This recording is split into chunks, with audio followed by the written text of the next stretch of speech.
Hello BookTube Nation, I'm Sam here again with A Bear and a Bee Books, and today I wanted to bring to you my February wrap-up.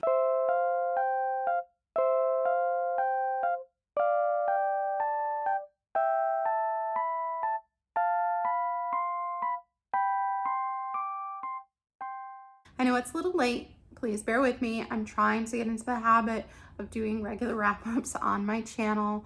And like posting once a week, trying to get into a schedule. As anyone will know who has small children, sometimes that can be a challenge. But yeah, let's go ahead and talk about the books I read in February. So first I'd like to share with you a picture book that I read in February, and this is called The Thing About Yetis by Vogel. And this is just really adorable. Like, here's some of the art. So you can see this was really nice to read. We live in Florida, so sometimes during winter, it's nice to have things that kind of reflect that season at home, even though it's still usually hot here. So I try to fill the house with things that kind of give off that vibe. So this was one of the books that I read to my daughter last month, and I really enjoyed it. I think it is an adorable little story. I really enjoyed the illustration style. So if you're looking for something wintry picture book for that age group, I would suggest this. Next, I wanted to talk about two YA contemporaries I read. Sometimes around Valentine's Day, I get in that mood. And I picked up two Kasie West books, which I actually really enjoyed them both. I do have her other kind of more, gets like a sci-fi, timey travel, dystopian maybe kind of story. I think basically that duology is about like a girl who can like see her future and she can see how a choice splits. So anyway, that one looks really interesting, but these were the only two contemporaries of hers I had. If you have any more recommendations other than these two, I would greatly appreciate it because I did enjoy her writing style. And the two I read were, first I read The Distance Between Us, and I also read By Your Side. I ended up enjoying this one a little bit more. This one has to do with a girl who works in a store with her mom. It's kind of a town where the elite and the regular people, like there's quite a big divide monetarily between how they live their lives, and her mom are just trying to get through life. And it's like a porcelain doll store, which was kind of interesting. But yeah, it just talks about her life and her relationships, and of course she meets a boy. I really enjoyed this one. I will say the ending was a little bit it's kind of convenient, and sometimes I struggle with that, but overall, I enjoyed it and it was lots of fun. It was a really fast read. So if you're looking for like, you know, contemporary romance fluff kind of read, I would suggest this. And then the other one of hers I read was By Your Side.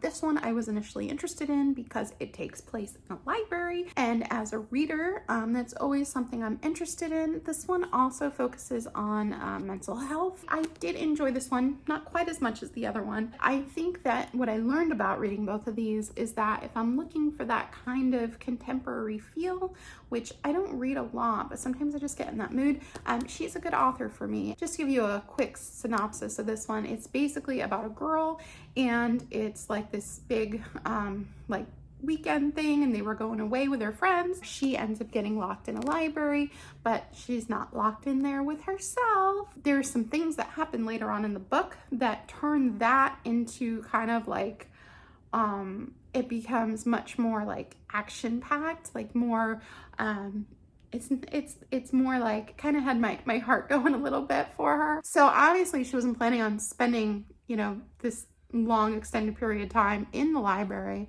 So she doesn't have a whole lot of supplies, so she has to kind of figure out how she's going to eat and how she's going to survive. Yeah, but I really enjoyed this one. Okay, and we finished our family read aloud option, which was Inkspell. We are slowly working our way through the Inkheart trilogy. I'm not sure the name of the trilogy, but the Inkheart, Inkspell, Ink Death by Cornelia Funke. We're really enjoying this series. This was book number 2, and sometimes middle books have kind of a lull, but I found this one really interesting. You get a lot more in depth into the ink world in this one, and I found it really interesting. I still really love a lot of the character development in this. It's just a really fun middle grade fantasy that involves books. So right, how can you go wrong? But yeah, I definitely recommend this for a middle grade audience. I recommend this if you enjoy things like Harry Potter. I recommend this if you enjoy books. So yeah. Okay, next, I know I'm still reading Christmas books, but I had some I had borrowed. I was in the mood. It's okay to love Christmas. But yeah, so I read 2 Christmas books. The first one I'll talk about, I had borrowed from my mother-in-law. So if you're watching, thank you. I enjoyed it. And that was Holiday in Your Heart by LeAnn Rimes and Tom Carter.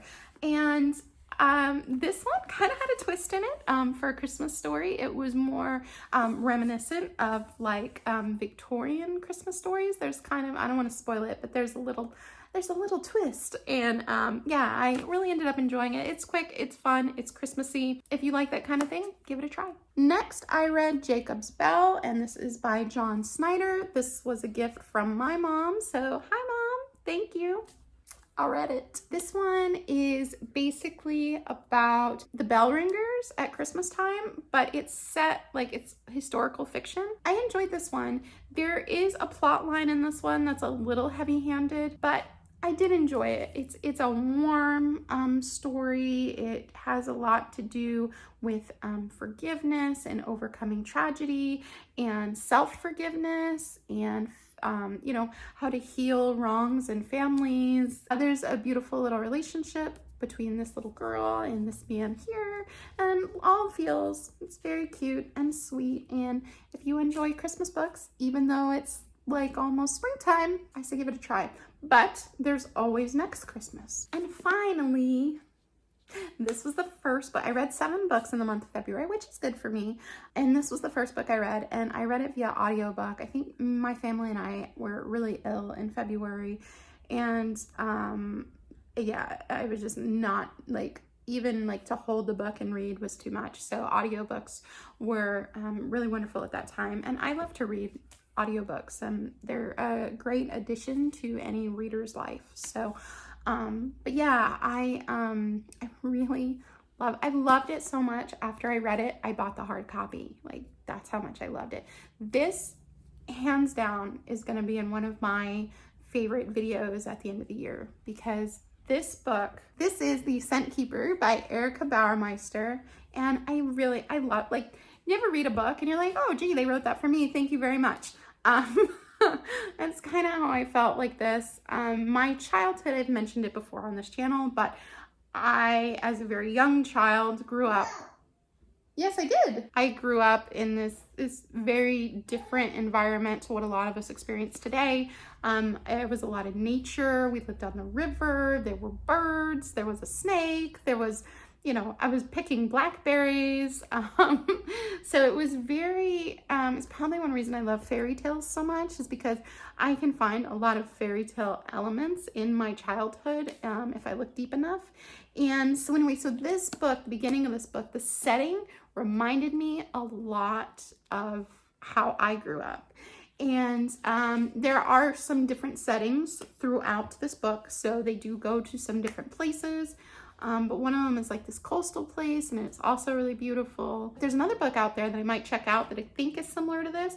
And if they end up being similar, I might do a comparison. Basically, synopsis, this book is about a daughter and her father, and they live on this island, and it's about them trying to survive.